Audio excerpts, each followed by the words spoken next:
Bem-vindos a mais um episódio do Shark Voice e, como de costume, né, sempre falando das conexões que temos aqui nos programas, né, nas entrevistas. E eu estou com uma convidada do meu lado, que a gente já nos bastidores, né, Sônia? A gente já falou bastante sobre a parte de operações, mas ela vai compartilhar isso com vocês. A Sônia de Oliveira está aqui do meu lado e eu quero agradecer, Sônia, por ter aceitado o meu convite e por estar participando aqui conosco do Shark Voice. É um prazer. Sônia, já aproveitando, olhando para a câmera ali, se apresenta um pouquinho quem que é a Sônia. Eu acredito que muitas pessoas já te conhecem, que vão assistir esse vídeo, mas para aqueles que não conhecem e vão conhecer a partir de hoje, a câmera é sua. Meu nome é Sônia, tenho aí 17 anos de experiência na liderança de pessoas, então iniciei bem cedo nessa parte de gestão e meu foco maior é identificar quais são as principais causas raízes que podem levantar um resultado, derrubar um resultado. E eu digo que liderança para mim é feita de um triplé.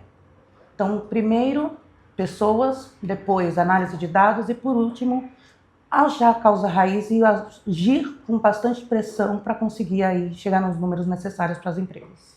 Perfeito. Ô, Sônia, já aproveitando o gancho, né, dessa apresentação, como é que surgiu essa questão de você ir para uma área de atendimento e lidar com pessoas? Como é que foi esse início? Você se viu, né, como uma líder de pessoas? Eu acho que foi quando me deram um desafio. Eu estava na área de qualidade e aí, do nada, precisou de uma pessoa para trabalhar de madrugada e ninguém queria.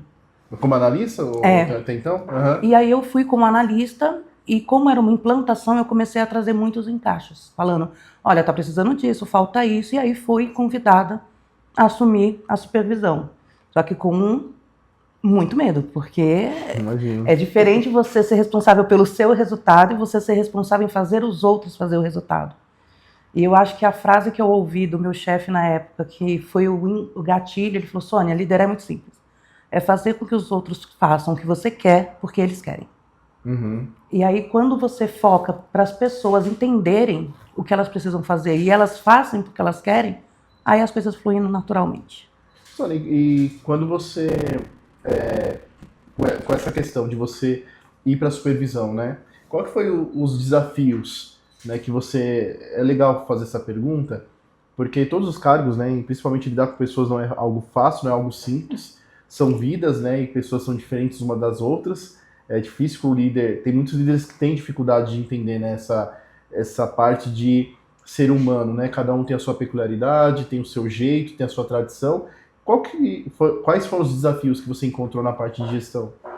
O primeiro é que você passa a entender que se você não conhece tipo pessoas, você nunca vai ser um bom líder. Você pode ser muito bom em análise, você pode ser muito bom em estratégia, mas o essencial é ser bom com pessoas. Eu tenho para mim, eu conheço toda a particularidade de cada um dos meus colaboradores. Todos. Perdão, essa parte particular, melhor dizendo, você fala da vida da pessoa fora da empresa. Fora da empresa. Legal. Porque você precisa entender o que motiva. Sim. Esse negócio, você precisa motivar a sua equipe. Não, nenhum líder consegue motivar a sua equipe. Você precisa entender o que motiva essa pessoa e quando você descobre o que motiva essa pessoa, você sabe como trabalhar com ela. Então, assim, tem um filho, num feedback não adianta eu ficar falando somente dela. Eu falar, você já pensou que se você fizer diferente e conseguir um melhor resultado, seu filho vai ter uma qualidade de vida melhor? Sim. Então, quando você conhece particularidades, ponto, você não precisa saber da vida dele, porque eu não vou ser melhor amiga dele fora de lá. Mas eu preciso saber de particularidades para que eu possa ter um feedback muito mais pessoal. Uma coisa que realmente toque nele. Porque o cara não vai fazer por mim só porque ele quer que eu bata a minha meta. Perfeito. Eu concordo plenamente. E aí, uma vez me perguntaram, não sei se é a visão que você tem, mas me perguntaram assim, qual que é a maior falha de um líder? E para mim é isso, é a pessoa não saber lidar com pessoas. Porque tem muito líder que não é bom com pessoas. Então, ele não é um líder, né? Ele é um chefe. Então, e lidar com pessoas, de fato, você vai lidar com problemas, pessoas que ficaram doentes, que perderam entes queridos, pessoas que estão passando por depressão. A gente está num alto índice, né, de burnout, de depressão. É só ligar o jornal, né, gente? A gente está vendo que está havendo uma crescente de pessoas que estão, né? A gente teve uma situação até grave numa empresa bem conhecida, uma fábrica, de um funcionário assim, surtar e fazer uma barbaridade lá dentro.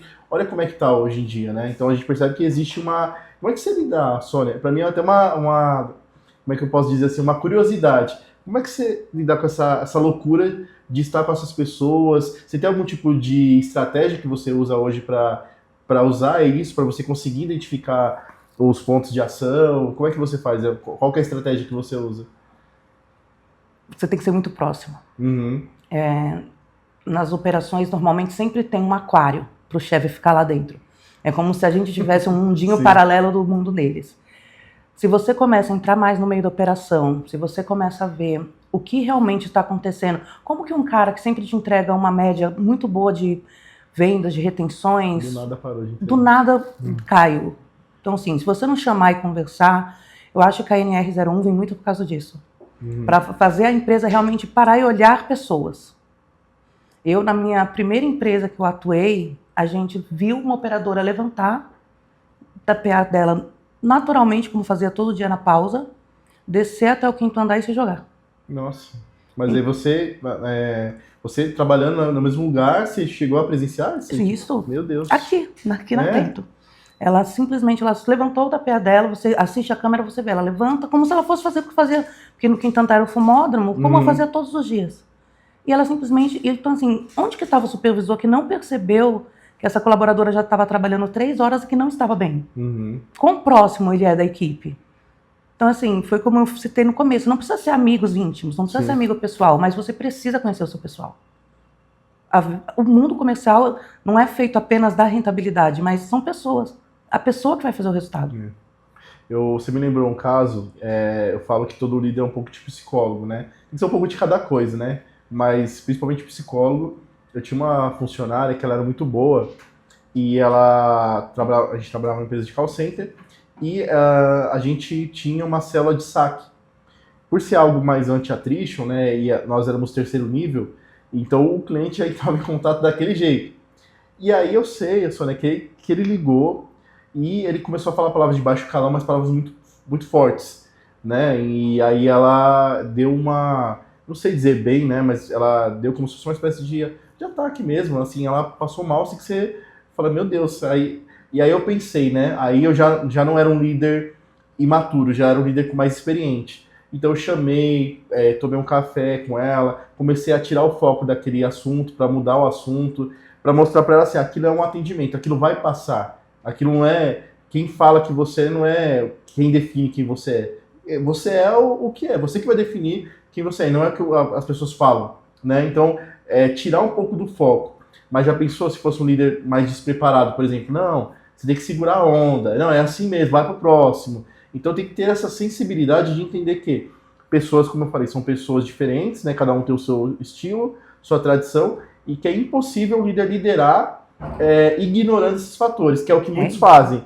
Não, eu vou ignorar que não, todos os seres humanos são iguais. Você pode até tentar ignorar, mas isso uma hora vai bater na sua porta e você não vai performar como você gostaria de performar, simplesmente porque você ignorou esses sinais, como você mesmo falou. Provavelmente essa moça já tinha dado algum sinal, a gente não está encontrando culpado nem nada do tipo, tá, gente? A gente tá falando de análise. É isso. E o líder tem que ter um feeling de análise comportamental, né? Não sei se você concorda com essa minha visão. Concordo totalmente.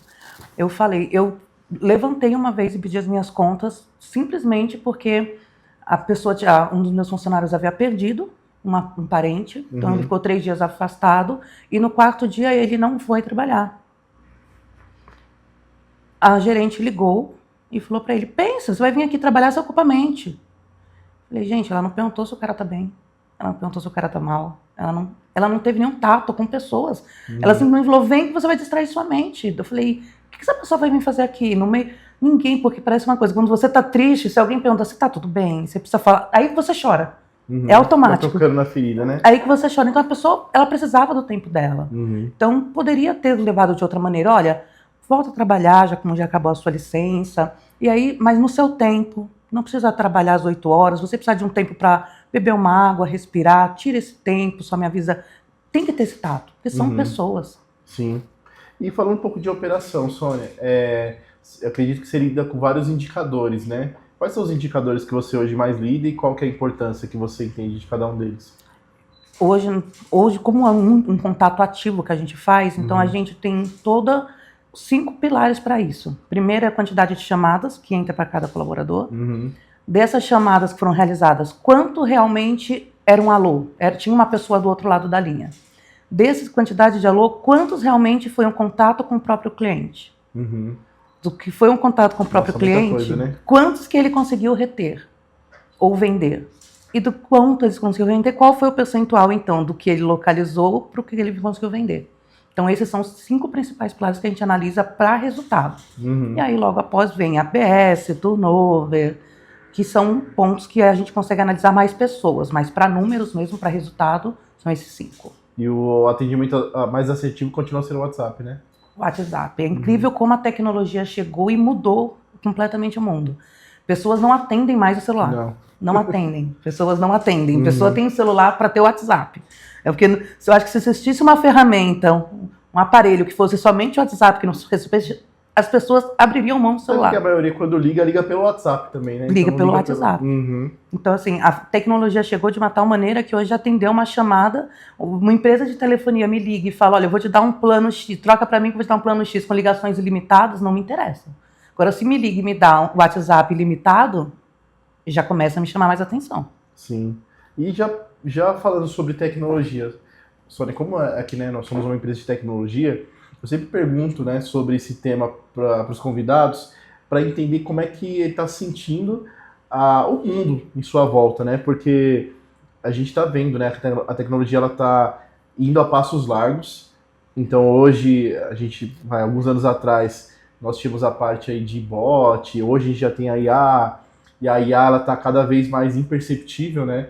Então existem fotos que você não consegue nem... Eu até acompanhando uma pessoa que eu sigo no YouTube, e essa pessoa foi enganada por um fake que ele usou tanto a voz da pessoa quanto a imagem, e assim, a ponto da pessoa não perceber que era um fake que estava falando com ele, ou seja, ficou irreconhecível. Isso é meio louco, né? Porque se a pessoa consegue chegar nesse nível a ponto de enganar a pessoa com a voz e com a foto a gente sabe hoje que já é possível fazer por IA muito próximo, né? Mas a voz, mandando um áudio, né? Então isso é fascinante, mas ao mesmo tempo também assusta, né? Mas como é que você tem visto essa parte de inteligência artificial, de tecnologia, onde você usa essa parte de IA? Sim. Você usa em que sentido, Sônia? Eu falo que, eu falei como eu falei para você nos bastidores, Você tem seu assistente? Eu tenho meu assistente, o Lucas, mas tanto para minha vida pessoal quanto para profissional, a gente olha assim na empresa, materiais que antes a gente demoraria 5, 10, 15 dias pesquisando, após pesquisa, montar esse material, você consegue mandando ele fazer a busca em fontes diferentes, ele montar o material, você escolhe o design que você quer, você escolhe que se ele inclui imagem, se ele tira imagem, ele te manda uma prévia, você fala se isso está bom, o que precisa mudar, e você consegue ter um material que antes demoraria 5, 10, 15 dias em menos de 1 hora. É assustador? É assustador, mas é assim, eu costumo falar, quem não avança junto com a tecnologia, fica no passado. Sim. Assim, a IA vai tirar o emprego de todo mundo? Não vai. Se você tiver especializado. Se você souber usar. Então, acho que está vindo nessa velocidade para realmente dar um sinal, que todo mundo precisa realmente começar. Não precisa ser um expert, você não é da TI, não precisa ser um expert. É diferente se você trabalha com isso. Mas todo mundo precisa ter pelo menos o básico para conseguir atuar usando a IA como um assessor. Perfeito. Como um suporte. Concordo plenamente, e assim, é impossível, né, gente, assim, não tem como escapar mais da tecnologia, né, a pessoa falar, não quero usar, né, que é o que a gente sempre fala, a gente estava conversando, né, até alguns minutos antes de começarmos a entrevista, sobre algumas barreiras, né, por exemplo, que eu encontro quando a gente vai apresentar uma plataforma de tecnologia, né, então às vezes a pessoa ela não quer ouvir, ela fala que não precisa, que é besteira, que é gasto desnecessário, só que, gente, a tecnologia ela é inevitável, né? Então, por exemplo, existem aquelas pessoas ainda que são mais saudosistas e a gente entende que ainda usa o papel, usa a agenda, usa o Excel. Só que a gente tem que entender que hoje nós estamos num mundo, né, com o LGPD, um mundo que isso cada vez mais forte, né, com dados sensíveis, na qual a fraude ela é muito mais... acho que você está até me contando, depois acho que seria até legal falar um pouquinho, Sônia, sobre essa questão que a gente também percebe a questão de fraudes, que também tem aumentado, principalmente na parte de atendimento, né? Então, assim, hoje as pessoas que fazem fraudes estão cada vez mais especializadas naquilo. Então, quando você tem hoje a tecnologia a seu favor, seja uma plataforma, seja algo tecnológico, você está um passo à frente e você consegue controlar melhor tudo aquilo que está sendo feito na sua operação, o que os seus analistas estão fazendo, o que eles estão falando. Para mim é inadmissível, por exemplo, eu como chefe, eu como um gestor, não ter acesso às conversas daquilo que o pessoal está falando, porque, concorda, Sônia, que se eu não tenho acesso, é muito perigoso, porque eu não sei o que está sendo falado para o cliente, eu não sei se está pegando algum dado errado, se está falando alguma coisa que foge da política da companhia. Então, o controle hoje da empresa é primordial, né? A pessoa precisa ter controle da sua própria empresa. Isso é o básico, né? Principalmente hoje no mundo tecnológico. E falando dessa questão de fraudes também, né? Você contou, né, que hoje em dia está muito mais ainda... as pessoas que fazem fraude estão a cada dia se renovando, especializando. Se inovando mais, né? E se especializando nisso. Exatamente, eles se especializam. Antes era algo muito surreal, algo que a gente acontecia assim, eu falei, 14 anos na mesma empresa, então a gente via assim, uma por ano, 2. Hoje não, hoje a gente vê em um único mês 10, 15 clientes entrando em contato para informar. E aí ajudando até o fraudador. Por quê? Porque o fraudador pega um boleto original, manda para a IA e pede só para trocar o logotipo. Então, vamos dizer, eu emito hoje, os bancos digitais principalmente, de dar a opção de receber por boleto. Gerar um boleto para você receber um valor. Você joga esse boleto na IA e manda ela só trocar o logotipo, vamos dizer, do Nubank para o PicPay, ela troca. E aí o cliente acha que está realmente pagando um boleto do PicPay. Mas não, ele está pagando um boleto para uma pessoa que tem uma conta no Nubank. E ele só percebe isso quando no próximo mês ele vê que ainda está tendo desconto. Então significa, o cliente, muitas vezes do INSS, que é muito mais vulnerável, consegue um dinheiro, muitas vezes com a família, para conseguir se livrar de uma dívida e descobre depois de um mês que, na verdade, ele levou um golpe. Quando ele descobriu, ele não vai mais conseguir esse número de telefone, porque eles trocam de número muito rapidamente. E a tecnologia hoje, dentro da empresa, principalmente onde eu trabalho, é essencial para evitar isso, porque a gente printa as telas de segundo em segundo, então a gente consegue um filme de tudo que está acontecendo na tela. O WhatsApp só pode ser usado o WhatsApp web, porque a gente consegue controlar o que foi falado, o que não foi falado. Tudo que é feito via WhatsApp e teve uma formalização, é necessário ter o upload dessa evidência em sistema. Se não realizar esse upload, não segue a rotina da venda, então a pessoa não recebe por ela. Então, assim como os estelionatários estão evoluindo, a parte de tecnologia nas empresas precisam evoluir na mesma velocidade, porque eles são muito rápidos, eles se moldam muito rápido. Você coloca uma barreira aqui, no dia seguinte eles já aprenderam a pular essa barreira, e aí você tem que criar outra barreira, então tem que ser algo constante. Professora, uma curiosidade minha, sem você nem citar nome de empresa nem nada, você já pegou, ou você pode contar algum caso que aconteceu de fraude mesmo, que você chegou a testemunhar, até como um alerta para as pessoas que estão nos assistindo, donos de empresa, que talvez falem, não, mas não é nada grave, mas eu acho que trazendo uma pessoa como você, que é uma pessoa que gerencia uma equipe, uma operação, e contar isso dá muito mais peso para a gravidade, né, das pessoas que hoje talvez não estão esquentando muito a cabeça com a parte de tecnologia, de investir nisso, né? Você tem algum caso que você lembre aí de fraude que você acabou testemunhando? Sim. A gente não vai citar nome de empresa nem nada, tá, gente? Mas é legal o caso em si, para vocês entenderem a gravidade. Eu acho que seria legal compartilhar. Os clientes, normalmente, eles querem... na área que eu atuo, eles fazem muito empréstimo. É uma empresa de consignado, então é só empréstimo. E eles esquecem o quê? O banco é feito de pessoas que, às vezes, não vão ser honestas. Então, assim, o banco pode ser honesto, a instituição pode ser honesta, mas trabalham pessoas. Então, muitas pessoas têm acesso a esse contrato, porque ele teve a venda, ele teve uma equipe que teve que analisar se vai aprovar ou não, ele teve uma equipe que teve que integrar esse contrato.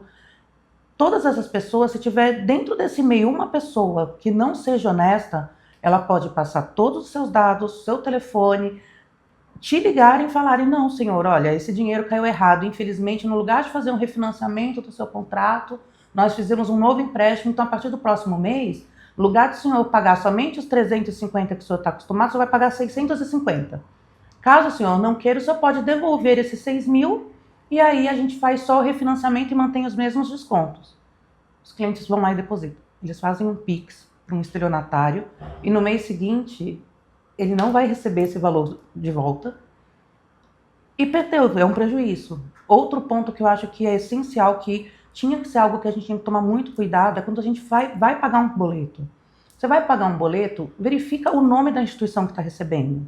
Porque às vezes você está pagando um boleto, achando que está pagando uma conta e você está dando dinheiro. Você está dando dinheiro para esse estelionatário, você está alimentando o crime. Nossa, fica aí, tá, gente, a dica e o ponto de atenção sobre isso, né, que a Sônia passou, né? Talvez muitas pessoas estão passando por isso ou não sabem, né, como se minar, né, se proteger desse tipo de fraudador. E é isso, né? Eu acredito que nós temos que nos renovar, tá, gente? Então, é algo que eu sempre digo, né? É necessária mudança. A mudança, ela gera dor, né? Ela gera desconforto, porque você está habituado a fazer as coisas de uma forma. E aí a mudança, ela te força a fazer diferente. Mas imagina se as pessoas hoje, donos de empresa, até quem criou o ChatGPT ou a IA, ficasse naquela, não vou pensar em nada novo, não vou mudar. Então, tudo que a gente tem hoje de tecnologia é porque alguém pensou em mudar. Né? Não sei se você pensa dessa forma também de mudança. Tem uma frase que eu acho ela muito forte, que na floresta, quem vence não é o mais forte. É o que mais fácil consegue se adaptar. Por quê? Perfeito. Porque é a realidade. Hoje não adianta você ser muito bom no que você é e ficar só naquilo. Aquilo no dia seguinte vai ter alguém que usou a sua própria ideia, mas falou, nossa, mas se eu fizer isso, mais isso, eu vou ter um resultado melhor. E vai mudar. E aí você vai ficar para trás. Então, assim, nós precisamos nos renovar diariamente. É uma retroalimentação. Tem que saber muito de tecnologia. Não, mas eu não trabalho com tecnologia, eu trabalho com pessoas. Mas se eu não tivesse aprendido a lidar com a IA, será que eu conseguiria fazer tão facilmente as análises que eu faço? Hoje você sobe 4, 5 relatórios, ele te traz uma análise completa da sua equipe resumida. Não gostou de alguma coisa? Não gostei de tal coisa, muda tal coisa, ou então analisa somente os contatos X. Então, assim, é uma coisa muito... Ela veio como um suporte, mas tem que saber, precisa. A IA, a tecnologia em geral, precisa estar no dia a dia. Sônia, falando um pouco sobre eficiência, né, da operação em si, eu acredito que você já pegou situações, né, que a operação estava pegando fogo de coisas que você tinha que resolver, de problemas. Hoje, como é que você faz, né, e o que você usa na tua gestão para manter a sua equipe sempre tranquila, que eu digo na questão de você conseguir entregar suas metas. A gente sabe que existem meses que são mais complexos, mas você tem algum tipo de estratégia para fazer, não apagar o incêndio, digamos assim, mas deixar as coisas bem controladas na sua operação? Eu acho que a primeira coisa é conhecer o que você está fazendo. É conhecer o seu trabalho, é conhecer o seu produto, saber aonde que estão os gargalos, conhecer pessoas. Então, assim, dentro de uma mesma equipe você vai ter aquelas pessoas de alta performance, a pessoa de média performance e a pessoa de baixa performance. Então, você identificando isso, você consegue, vamos dizer, atuar, vamos dizer, no meu ramo, por exemplo, para essa equipe que é de alta performance, eu vou colocar os maiores saldos. Para essa de média performance, eu vou colocar os menores saldos. Normalmente, uma equipe de alta performance, ela trabalha com 50% a 60% de todo o saldo recepcionado. Então, significa, se você tem uma equipe muito boa trabalhando com essa fatia tão grande, mesmo que as outras vão muito ruim, você ainda consegue entregar um resultado. Então, é sempre ter em mãos e na ponta da língua quais são os seus melhores caras. Porque é eles que vão te trazer o resultado. A gente consegue aí, eu tenho bancos que por 3, 4, esses bancos hoje eles pegam diferentes EPS até para conseguir calcular, sabe? É muito difícil você falar, essa empresa está muito boa se você só tem essa. Sim. Então você tem que ter umas 2, 3 empresas, então eles sempre fazem muita competição, e isso eu sou movida à competição. Operação tal está com 50%, e eles cutucam isso, eles chegam na reunião e falam, vocês estão em segundo lugar esse mês, hein? Você está em terceiro lugar. Então, quando você consegue levar isso para o time também, esse espírito de competição, fala, a gente não pode ganhar. Eu falo uma frase para eles, não é que eu só queira ganhar, mas também já cansei de perder. Então, a gente conseguiu 3 meses seguidos ficar com uma melhor EPS. Porque você leva isso para o time. Então, quando você tem exatamente em mãos quem são os seus melhores caras, o que cada um tem que fazer. Acho que o principal do gestor é isso, é conseguir identificar onde cada um dos seus caras vão ser melhores. E falando sobre falha de gestor também, ô Sônia, quais são as principais falhas que você vê hoje em gestão? Né? Isso é legal também, e aí até para entender, eu acredito que o seu pensamento vai muito de encontro ao meu. Você deve ter trabalhado com vários gestores, né? Vários líderes. O que você tem percebido? E eu sou muito observador, né? Então eu gosto muito de ver aquilo que funciona e aquilo que não funciona, porque querendo ou não, aquilo que não funciona, você tem que pegar aquilo para você saber entender, não, isso não é legal, isso é legal, porque aí você acaba até como profissional melhorando, né? Eu às vezes a gente fazia, falando de mim mesmo, né? Quando eu comecei com gestão, então eu vim como analista muitos anos atrás, depois eu fui para analista de anti-attrition, o que é o retenção, né? Depois para supervisor de saque, depois de back-office, coordenador, gerente, e aí foi. Mas aí demorou muitos anos para isso acontecer. Só que eu errei muito as minhas falhas. Eu era muito assim, eu não via muito essa questão humana. Eu via mais o resultado e eu achava que o resultado tinha que vir, se a pessoa não vinha que estava arrumando desculpa, e aí, conforme a gente vai amadurecendo, a gente vai percebendo que nem tudo é desculpa. Então eu acho que o líder tem que ter essa maturidade de saber identificar, e aí vai muito o que você falou, conhecer a sua equipe, eu sou muito a favor disso. Eu conhecia até o hobby que as pessoas tinham, a série que gostava de assistir, até para ter um assunto para conversar. Às vezes nós tínhamos coisas em comuns e eu pegava isso como um gancho, porque isso eu posso fazer um plano de ação até para a pessoa crescer dentro da empresa. Então, quantas pessoas que a gente conseguiu reverter, porque, por exemplo, às vezes o analista era muito bom, só que ele não estava performando bem. Só que eu sabia que ele gostava muito gostava muito de jogar bola. E eu sabia que ele era um jogador. E aí eu falei, você precisa então mudar de posição. A gente está com uma vaga de monitor, você fala muito bem, só que o seu ABS está muito alto. E aí como é que você vai fazer para jogar bola de final de semana? Como é que você vai fazer para pagar o clube lá que você joga? Porque eu já sabia os clubes que ele jogava. Então o que você vai fazer? Você vai usando a vida dele como um plano de ação dentro da sua companhia. Então, mas é pouco líder que faz isso. Quais são os erros que você percebe hoje? Eu acho que um dos principais erros do líder, principalmente o da ponta, o que está lá junto com os caras, é não saber de separar. Então, assim, naturalmente a gente acaba tendo mais afinidade com um colaborador do que com o outro. Né? E quando começa a ter a diferença no tratamento, aí complica. Você consegue desmoronar um time. E eu passei por um caso, porque eu sempre tive a minha equipe muito próxima, mesmo eu na gerência, eu nunca deixei o operador, porque normalmente o gestor fica, não, fala com o seu supervisor. Só que se o problema do cara é o supervisor, como que você vai descobrir isso se você não deixa o operador chegar no coordenador, no gerente para falar? E tive uma colaboradora que me procurou e ela falou, Sônia, assim, ele me trata mal, ele fala muito alto comigo, ele não me dá a mesma oportunidade que ele dá para os clientes hot, que são clientes que já entraram em contato falando que tem interesse, ele passa só para uma pessoa. Então, não tenha diferença no seu time. Não tenha. Todo mundo tem que ser tratado como igual. Eu posso não gostar da pessoa fora da empresa. Como acontece, eu também tenho operadores que não tenho afinidades. Mas ali dentro do meu ambiente, ninguém vai perceber isso. Ninguém. Por quê? Porque eu tenho que tratar todos como igual. Se você não trata todos como igual, você perde o todo. Quando uma equipe ela tem uma união, gente, é a coisa mais linda. A coisa mais linda. É de dar 6 horas da tarde, os caras terem que se deslogar, mas não bateram a meta e eles falarem, ninguém desloga, ninguém solta a mão de ninguém até a gente chegar no resultado. Sem hora extra, sem nada. Os caras fazem por união, porque eles querem chegar nesse número. E isso só é possível se você não tem diferença, porque esse negócio que o oposto se atrai é mentira. É mentira. A gente se atrai pelos que a gente se sente igual, quando se sente parte. E eu concordo, principalmente, eu penso assim, que tem muita gente, aí vai também para os líderes, para donos de empresa, que hoje o funcionário ele não é comprado por dinheiro, ele é comprado por propósito. Eu penso muito assim. Por quê? Porque se o teu funcionário ele não comprar o teu propósito, ele vai sair. Porque dinheiro, se for só o dinheiro, vai ter uma outra empresa que vai oferecer um valor maior. Né? Então, ou uma empresa vai oferecer mais benefício, isso é normal, né? Então, a pessoa tem que estar com você, lógico, né? Ninguém é bobo de falar, questão trabalhar de valor, de graça. Trabalhar de graça. Não, gente, todos têm conta para pagar. Mas não é só isso, precisa o propósito estar muito bem alinhado. Porque às vezes, por exemplo, você vai trabalhar pelo valor, mas o propósito não tem nada a ver, não é o seu estilo, você não acredita naquilo, é um problema. É difícil você trabalhar para algo que você não acredita.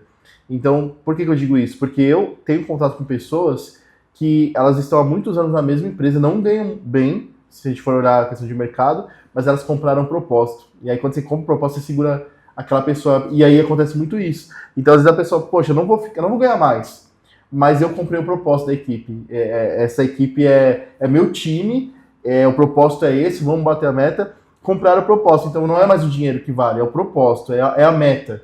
Né? Então, mas para acontecer isso é muito complicado. Você tem que ter todo esse trabalho que você fez com o time, né? De saber mais da vida deles. Aí trazer isso que você falou, fica uma equipe maravilhosa de trabalhar, né? Acho que os líderes precisam aprender a não apagar fogo. Uhum.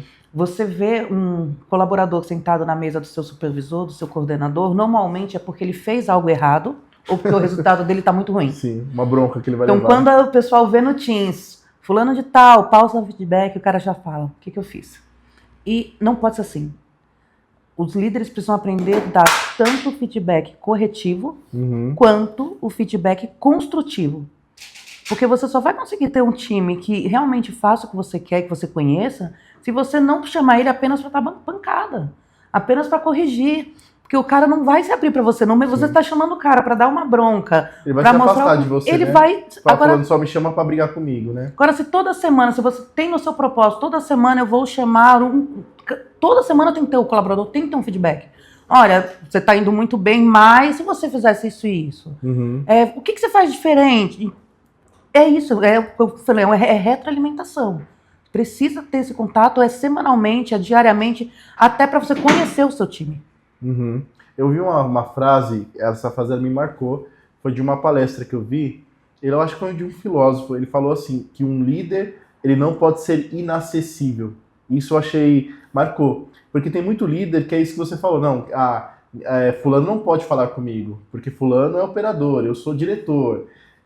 Um líder de verdade, ele não pode ter barreiras, lógico que a gente respeita uma hierarquia, a hierarquia existe para isso, para não virar bagunça, mas um líder inacessível, que existem vários obstáculos para você chegar até ele não é um líder. Porque o líder ele tem que cheirar pessoas, né? Ele tem que estar no meio.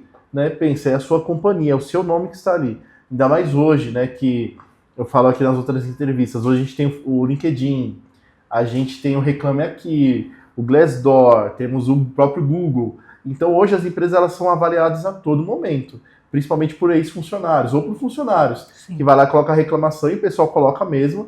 E é a sua imagem. Então, assim, os líderes têm que estar mais próximos da operação. Eu sei que dá um trabalho, porque é tempo, né, que você vai dedicar para ouvir, para conversar, para tentar solucionar aquele problema, mas é um tempo que você não vai perder, você vai investir, porque essa pessoa vai te dar um retorno. Muito sobre o que eu falei, né? Eu peguei uma situação, eu era supervisor, eu peguei uma equipe que dava problema, e aí o que eu fiz? Eu investi tempo de conversar. Mas como eu sabia da parte da vida dessas pessoas, eu usava isso como feedback. E hoje essas pessoas que talvez se eu não tivesse conversado já estariam fora da empresa, estão lá e são gestores hoje da mesma empresa que antes eles não entregavam resultado. Por quê? Porque houve um investimento ali de tempo. Eu sentei, eu não apliquei o feedback comum, eu fui lá e fui mais além, falei sobre os hobbies, falei sobre a família, né? Lógico, nas suas devidas proporções, né? Não entrando diretamente na vida pessoal, não me intrometendo na vida pessoal. Mas é importante a gente saber, porque todo mundo tem um foco, todo mundo tem um porquê trabalhar, né? É o seu filho, é a sua filha, é a sua mãe, é o seu pai, é o seu cachorrinho, é o seu sonho. Então isso são gatilhos, são ferramentas que você pode usar, e até porque o ser humano, né, gente, nem todo mundo tá bem todo dia. Isso que é uma coisa importante também dizer, né? Às vezes isso acontece com a gente, né, Sônia? Muito. Então, às vezes a gente acorda, tá como está hoje, né? Tá o céu lindo, você acorda com um ânimo, fala, não, hoje eu vou bater meta, vai. Mas não será todo dia assim. Então vai ter dias, ainda mais uma operação vai de... Você toma conta de quantas hoje? Hoje são 18 operações. 18 operações que se reportam direto a você. Isso. Cada operação tem média... Varia muito, mas assim, eu tenho as 18 operações que é dividida entre 3 coordenadores E aí eu atuo diretamente com os coordenadores e os coordenadores vão descendo, mas dá uma média de 180 pessoas, mais ou menos. Então imagina, né? Imagina o humor, eles não vão sincronizar estando bem todos os dias. Todos os então, dias. imagina essa loucura. E você tem que saber lidar com esse tipo de situação. Não é porque é um analista ruim, porque às vezes foi um mau dia, acordou mal. E aí você tem que ter um feedback para aquela pessoa daquela situação, né? E não já cortar e falar, não tem jeito. Não, eu desisto, só não sei se é a tua opinião. Alguém já me perguntou, falou, Bruno, quando que você desiste de um analista, ou de um supervisor, ou de um coordenador? Qual que é o indicador que não tem como ser revertido? Aí eu falei, que é o comportamental. O comportamental eu acho difícil você conseguir reverter. Porque os indicadores, por exemplo, de reversão, um exemplo, de NPS, de C7, de TMA, de, sei lá, absenteísmo, são coisas que você pode conseguir reverter, porque às vezes são ajustes que você pode aí entre o líder, né? Sim. Vai lá, entende o acompanhamento, o one-on-one, a shadow, né? A sombra. Agora, por exemplo, quando a pessoa ela vira para você e fala assim, olha, Sônia, eu não estou batendo meta porque eu não quero bater meta. Aí não existe plano de ação que dê jeito. Não vira. Não sei se é assim que você pensa. É algo que a pessoa tem que querer. Se você pode conseguir, eu consigo moldar qualquer pessoa que não sabe vender, eu consigo fazer vender. Eu tenho comigo, mas ela quer vender. Mas ela quer. Eu faço muito isso na operação, mesmo na gerência. Eu chego na operação e falo, gente, o que está acontecendo? O resultado está tão ruim, está difícil. Está difícil? Se eu sentar na sua PA e atender 3 ligações e das 3 eu fizer uma, Sônia, não dá, tá difícil. Então tá bom, senta aí. E eu sento do lado da pessoa. Entendi a primeira. Gente, quando você tá nesse desafio, parece assim, você fica assim, não, eu não posso deixar passar. Você dá o sangue. Nunca aconteceu de eu não fazer. Por quê? Porque eu tava dando sangue para provar que era possível. Talvez, eles não precisam provar que é possível, mas depois que você faz isso, você mostra pro cara, agora ficou feio. Porque ela sentou e fez 3. Aí eu faço. Agora uma pessoa que você chega e fala, o que aconteceu? Não dá. Eu tenho um coordenador abaixo de mim, que eu falo pra ele, mano, você é preguiçoso, cara. Ele não quer. O banco mandou uma base pra gente fazer o upload no sistema com uma coluna errada. A configuração. O cara não tem coragem de fazer a configuração. O cara devolve pro banco e fala, cara, a coluna tal está errada. Eu falei, mano, o banco paga pra você trabalhar, você sabe, né? Não é o contrário. Eles pagam pra você trabalhar, não você trabalha. Então, é algo que o cara tem que querer. Eu falo muito pra eles o quê? Os clientes grossos. Gente, foi o que eu falei. Imagina, esses aposentados, eles recebem por dia, são dezenas de chamadas. Porque além da portabilidade, tem os que querem fazer novos empréstimos, tem muitas chamadas. Então, é óbvio que uma hora você tem o azar de pegar um que já tá no nível áudio de estresse. Só que eu falo que você é pago para tratar bem o cliente. Não o cliente te tratar bem. Você não é obrigado, ninguém é obrigado a ouvir. Tanto que eles têm uma fraseologia padrão que quando é ossado, eles falam, senhor, por falta de comunicação, estou encerrando esse contato. Sim. Porque não é obrigado, mas não pode. Gente, você pega ligações que eles debatem, eles falam. Então, esse cara quer trabalhar? Não, ele quer o salário. Ele não quer trabalhar. Então, qualquer pessoa que queira trabalhar, você consegue moldar. Qualquer pessoa que só quer um salário, não vai conseguir. Ô, Sônia, hoje você está na área de consignado, né? Consignado. Como é que você tem visto hoje, é legal também, essa visão da parte financeira, né? Estamos aí em 2026, já é épocas de eleição, né? Então, como é que você tem visto? Como é que está essa parte de mercado de consignado? O que você enxerga aí dos próximos dias, próximos anos? Como é que tá? Tá em alta, tá em baixa? Como é que você tem percebido essa parte? Eu estou nesse ramo há 14 anos. É a pior fase. Tem propriedade para falar. É a pior fase. Porque, como você falou, eleições chegando, eles começam a burlar várias leis, várias medidas provisórias, sem analisar o impacto no mercado. Querendo ou não, os idosos estão auto-endividados. Estão muito endividados. Só que o consignado ainda era uma válvula de escape para eles. Então, vamos dizer assim, eu não tenho dinheiro para comprar um remédio. Ele tem lá 5, 6 empréstimos, ele consegue refinanciar um deles e ter esse dinheiro. Hoje, com a mudança, com essa medida provisória, eles derrubaram a margem. Então, assim, é mais de 80% dos idosos com margem negativa. Eles não conseguem fazer nada. Se apareceu alguma emergência, eles não conseguem fazer exatamente nada. Sônia, mas aí adequando a margem, até a virada de folha, até o próximo ano, quando tiver o aumento, eles vão estar com margem negativa, eles vão continuar recebendo o mesmo valor que eles estão recebendo quando podiam fazer o refinanciamento, sem ter uma carta na manga para conseguir refinanciar. Então é assim, tem os dois lados da moeda. Então, ok, estão pensando no endividamento dos idosos, mas não fizeram isso de uma maneira estruturada. Então, eles não tiveram um estudo das consequências que isso poderiam causar, tanto nos bancos quanto na área. É muita loja fechando, são muitas pessoas ficando desempregadas nesse ramo e muitos idosos que estão sem ter uma carta na manga. Nossa, e querendo ou não, o empréstimo ele ajuda muito, principalmente lógico que com controle financeiro, né? Mas eu acho que ter essa opção, como você falou, ter essa carta, era para ser um direito, né? E imagina, né? Olha o efeito cascata, né? Digamos, o efeito dominó, melhor dizendo, que acontece. Então, querendo ou não, se você não tem empréstimo, você também na área de empresas que tem empréstimo consignado, você acaba tendo que reduzir, porque você não tem demanda.